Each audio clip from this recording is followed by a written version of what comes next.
Hello, in this video I'm gonna show you how to force a restart on iPhone 16 Plus.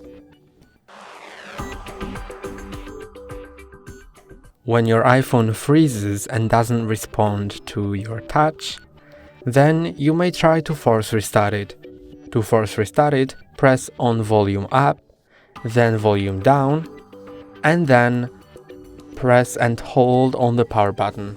So I'm gonna show you how to do it.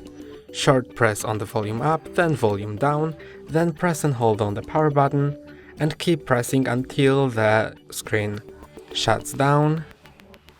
Even though something shows up on the screen, keep pressing. Now you can release when the screen goes down. And you can see that Apple logo comes up. That's because the iPhone is restarting.